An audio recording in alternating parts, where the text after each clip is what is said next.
How to hide or unhide secure folder on Samsung M56. So let's start the video. First of all, if you want to hide or unhide the secure folder, then simply open settings. In settings, scroll down and here you can see the option security and privacy.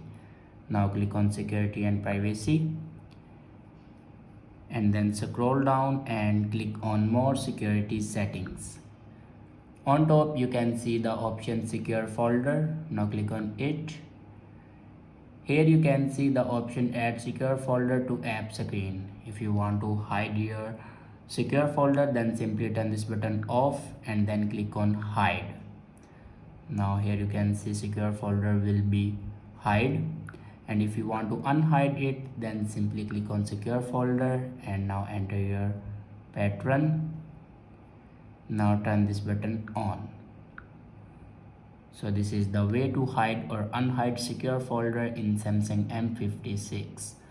I hope this video is helpful for you. Thanks for watching.